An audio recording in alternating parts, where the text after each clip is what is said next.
pleasure. Ladies and gentlemen, we have with us our very first speaker, none other than architect Rajiv Parekh of RED Architects. So with that, ladies and gentlemen, let's deep dive into another very, very important session coming your way. Rajiv, RED Architects, that's me. Hi, Ankur. Sorry. I've been, collaboration catalyst in funding. Yeah, that's what I'm talking about here today. So fundamentally, I think it started when FOAID reached out to us and, requested us to speak on a subject. And something that came to mind to Ekta and me both was that often we get sort of people who meet us at these shows and events, and typically a younger architect who's starting off their practice, or a student who, at some level, the work that we do has connected with. A recurring question that comes to us is, how do we start our own practice? Like, what was your journey like? Because everyone kind of has that initial struggle before things somehow start sort of clicking into place. Of course, there's still a struggle, but I think the struggle changes as your practice sort of evolves. Which is why we kind of chose this subject, that typically when students ask you these questions, you're kind of giving them your answer, but I don't think there's any fixed formula for it. So we thought about it a little bit more, and we said that, okay, maybe there is a way that going forward people can, or we suggest that people can approach this. So typically you start off architecture school, you're all sort of imbibed with this God syndrome that I'm an architect, I create, and therefore everyone else falls in line with my vision of my creation. But there are multiple ways that you can run a practice. One is your typical design practice where you actually, there's a physical manifestation of what you imagine, whether it's somewhere in the built form. It could be a larger building, it could be a structure, it could be a small home, it could be an interior. The other possibility to explore an architectural practice is you go into design theory. So you write a book. You postulate theories on how problems can be solved. You explore material research. Sorry, apologize. Or like Archigram or Archizoom, you just do these beautiful, amazing drawings which stimulate other creative professionals with thoughts and ideas which they otherwise could not have imagined. Then, of course, there's the possibility that a lot of our friends, colleagues are doing where you explore verticals related to sort of the main core of architectural design, and you dabble around with product, furniture, installations, anything creative that really stimulates your creative juices. In all of these, let's say a large number seem to be leaning towards either furniture or product, or also the first one, which is actually building something. So when it comes to that, when you take on the mantle that, okay, I want to create a practice which is going to result in a physical built form, then you're supposed to do multiple things, right? You have to be sales and marketing and business developer. You have to, of course, design and ideate, which is what I think architecture school misleads you into believing that this is the only thing your your practice is going to be about. But you also need to be a leader. You need to have team members follow you, want to listen to you, respect your opinion on things, because you can't just say, I'm the boss, listen to me. You need to actually make sense and speak to them in a language that will resonate with them for you to be a leader. Human resources, right? Keeping team members. Any of the professional practices here will tell you that how difficult it is to retain good talent, right? One is to attract good talent, the second is to retain it. And the perception that talent is disposable is of course flawed, right? I think we all need good collaborative team members in our design practices for our practice to be worth anything. Hi, Yatin. Then there is, of course, everyone wants the budget magician. You want to do the impossible, $100 but 100 crores worth of project. There's, of course, you need to keep up with all these influencer friends of ours. Before your client comes up to you with their videos saying, do you know about this latest thing? So you have to make sure you know about it and more about it before they know about it, which is impossible. But that's, again, part of your job profile if you want to run your practice. You need to make time magically shrink and expand depending on your timelines and the project and your team is delivering. You need to be a fortune teller. You, of course, need to then be the Vasuli Bhai and collect money from all your clients, which is, again, a struggle that a lot of the younger practices struggle with. The older practices also struggle, but sometimes it's a little bit less or more. And of course, you need to be optimistic. You need to believe that everything will fall into place magically by the time your project is coming. You need to be a therapist to the families and the various stakeholders and the various stresses that your project is causing them. You need to remember everything, the kids, the dogs, the children, the idiosyncrasies of every single client that you bumped into. You need to be the karya, you need to be the carpenter, you need to be the AC wala bhaiya, you need to be the electrician, and sort of so on and so forth, right? So I think what I'm trying to get to here is that this is, it's challenging, right? Running your own practice is not a joke. So it's understandable that the young practitioners who come up and want to know, like, how the hell did you pull this off?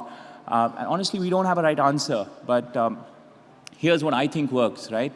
I don't think many of us can do all of these things equally well, simultaneously, ever, right? There are some stalwarts who manage to pull off these kind of multifaceted talents and still make a successful practice, but a lot of us are not equipped to deal with everything simultaneously. So I think my suggestion to everyone who asks this question, right, is to sort of collaborate, right? I mean, it's like a little buzzword, but I really think that's the only word which makes sense, right? Find people who are not identical to you, correct? But they kind of, they complete you in different ways. So whatever you're not good at, you find people who are good at that. Join hands, come together, and then start your practice, if you're a young practice.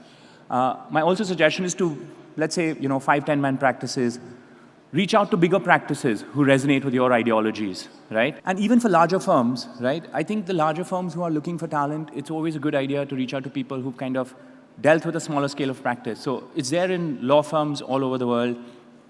Yatin does that, right? He collaborates with firms across different geographies to be able to do projects in different geographies. So that's my sort of suggestion, that this is something everyone should explore rather than trying to build their own little heavens. I think there's enough credit being shared. Instagram is a platform that allows people to see and be seen. So if we're putting out a project there which is done, I think everyone on that team who's worked with us, including your Kadiyas and your AC wala bhaiyas, and all of them are tagged if they have Instagram handles.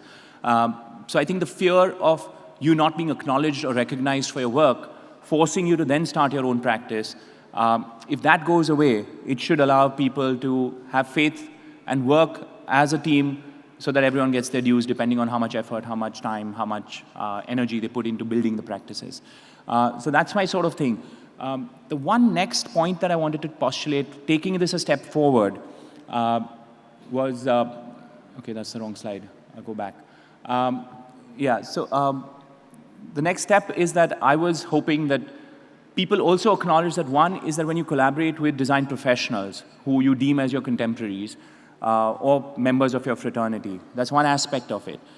The second aspect, which I think needs to almost have an equally credible standing in your conversation, is the people who actually help you build it, right? So, so these are all your stakeholders, as I call them, to bring your project to fruition, right, who are actually going to construct your dream. Because if they build it badly, if at some level there is anything wrong with anything they execute, eventually it's your neck on the line, right? Your project or your design idea looks like it has failed.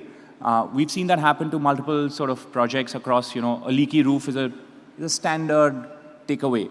It kind of, no matter how amazing your design idea is, if it fails at a basic level of providing shelter, it's flawed. And that depends on the execution team. So towards that end, I almost feel like that vendors or service providers need to be considered as equal stakeholders and almost be qualified as co-creators versus being sort of at any level thought of as something subpar. Because that's kind of what you look for. Now what happens is all of us as architects or design professionals typically meet with a lot of vendors, service providers. We examine their ability to deliver the project, right? Whether their honesty, is there a strong enough team? How is their after-sales service? Are they sustainable as a product? Do they fit within certain budget or timeline that constraints that exist? So what we're basically doing at RED, so we kind of thought that this co-creator platform needed to go a bit forward, or the idea needed to go a bit forward. So along those lines, what we've sort of come up with that RED, along with one of my clients, in fact, Gopal Modi, and Satya Bansal, who's a wealth professional, have come up with the idea of this fund, which is going to sort of put together a team of 50 to 75 architects, interior designers, and they will vet these vendors, which they do anyways, as a default. Anyone who kind of passes through these, and there's a stringent process of verifying the vendors, their abilities, and typically we would have worked with them, any of these 50 of us would have worked with them at some point or the other. So we will have more professional insight into the workings of this business. And towards that end, sorry, I lost my chain of thought. Yeah, so towards that end, we would sort of meet with them, engage with them, and we would kind of have them blueprinted. Okay, that's not the wrong slide. So, okay, this slide is about when a project is badly executed, it falls apart on you. But yeah, this is the slide I was talking about.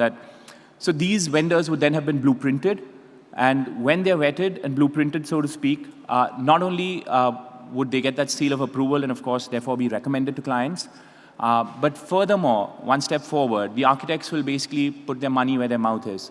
So they would invest in these companies. So they would give money to these vendors or service providers so that their business could grow and flourish, which means that there's a certain amount of stake or equity that they would have in these businesses, therefore making them co-creators, co-collaborators, but also kind of partners in some way. And towards that end is the three of us have put together this fund, and our agenda is going to be try and sort of establish a platform where design professionals and people who help create what the designers envisage are working together to sort of co-create. But that's my 2 bits on that the same individual is lesser than the collaborative team. And I think to us, creation is to co-create. So I think to us, those are equals. So that's my 2 bits on it. So thank you for your patience. And yeah, I hope that was quick.